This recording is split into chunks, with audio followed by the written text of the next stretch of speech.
The secret screening tonight was I Swear by Kirk Jones, directed by Kirk Jones, based on the true story of John Davidson suffering Tourette Syndrome, which I was very pleased it was this film. I thought there might be a chance it was that, but there's a few secret screenings coming up, and to be honest, it could have been some of a few, but I had a feeling that this was going to be one of them, and I know you was pleased because you was quite eager to see this. Yeah.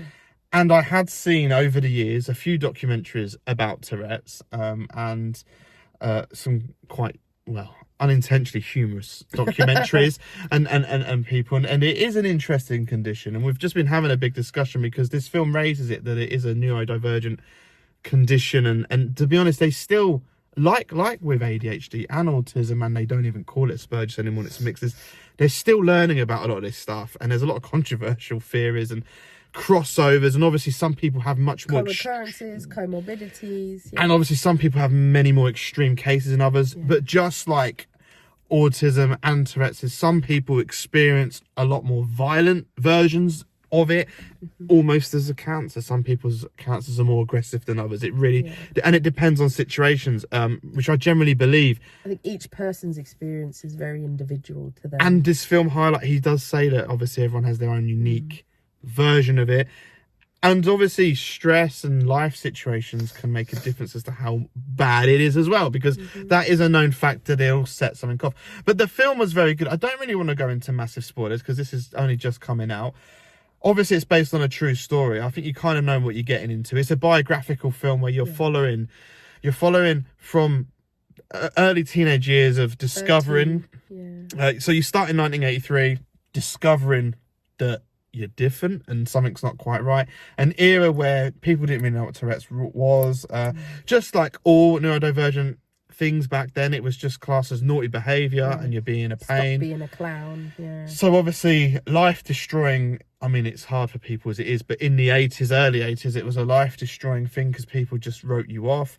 And it could literally turn your life around. And you follow this journey into the mid-90s where he's growing older, and you follow a very interesting life he lived of supportive people, which is very touching. It is a really strong, powerful British drama film following a support network he builds up, which is nice to see. And then we do go to present time, and it's a very character journey driven piece. It's very well acted and performed, I will say.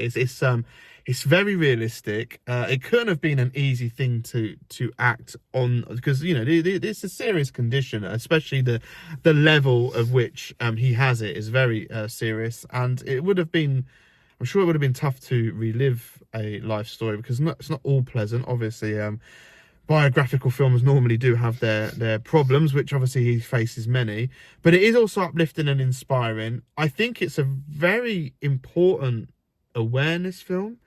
And I think it's a really good film to start discussions like we've been having, because it does raise some interesting facts, especially with recent news with someone announcing there's a cure for autism and neurodivergency. It's more than ever, it's become a relevant thing.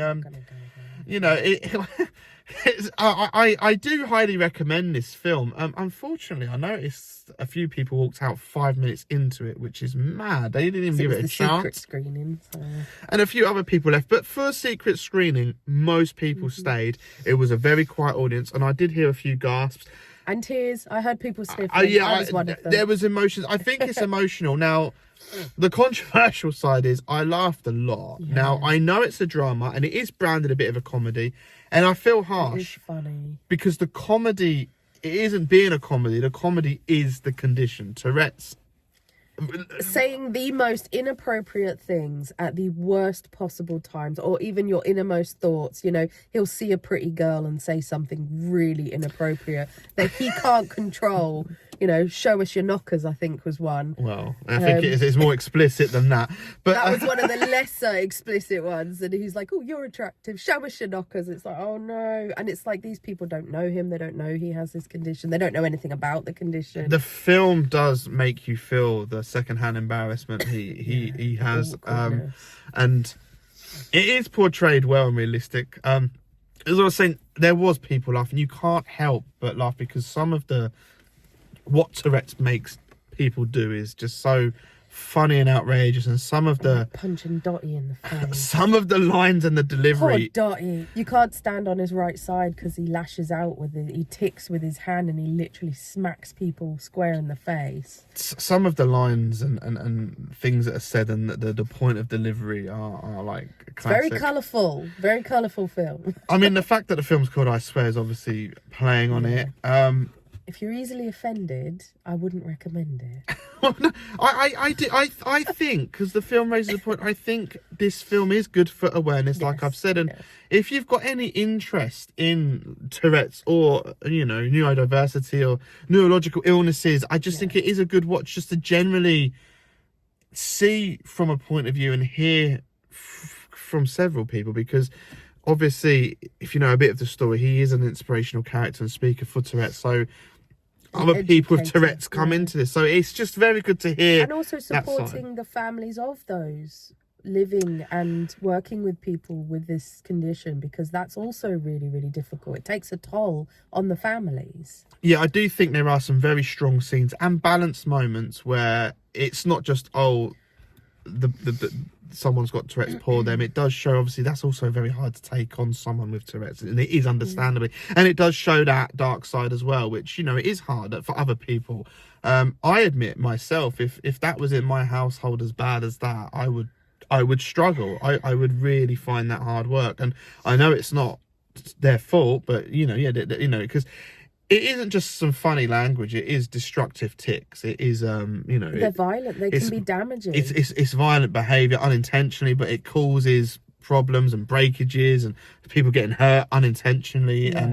And the film also shows, which you would expect, people don't understand it. When you shout something, people take it wrong, and those consequences can be pretty dire. So, very well made. Pretty straight-laced shot and edited drama, but told well. It's really well paced as well.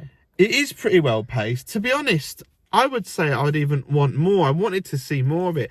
It doesn't jump, but being a biographical film, sometimes my issue with them is, Fade to Black did it, the Amy Winehouse film, is that they skim through time quite fast sometimes. This film did it a bit as well, where we are moving quite quick through the years, and all of a sudden you're, right, he's this has happened, he's here. And a lot of biographical films do that to me, to be honest. And I know it's hard because they are trying to pack in a lifetime. You're starting from 83, going to 2023, you're trying to pack all that time in. That's a lot, I get that. But try and catch this one. I mean, to be honest, cinema's good, but this film would work on any kind of sitting. This is a watch at home or cinema job to me. It's not an explosive cinematic masterpiece, but it is a very heartfelt, heartwarming, I would say feel good to an extent, because it has got, it's a strong, powerful, moving film. It's a feel everything film. Make sure you have your tissues. I didn't know what we were seeing tonight. I didn't have any tissues and I was crying like a baby. So I don't think it's, to me, it's not emotional on that level. It's very emotional. Like, you empathise with him so much. It got me thinking, it got me talking, and I could talk a lot about it, but the problem is it's one of those films where I don't want to say too much about people seeing it, because I do think, even though his story is out there, I still think you should watch the impact of this film, not knowing too many. Well, I'd seen plots. A few documentaries. I'd seen the documentary that he was predominantly in, and I still didn't know a lot of the stuff in the film. I didn't know that much about his teenage years and those later years. So. But I will say, central lead, amazing performance. Fantastic. I mean, supporting cast are quite good, but central lead, awesome. So a very well told story with a great performance is a pretty good, package there in itself. So it's quite a winner there. So definitely go and check out I Swear. Spunk for Milk. Spunk for Milk.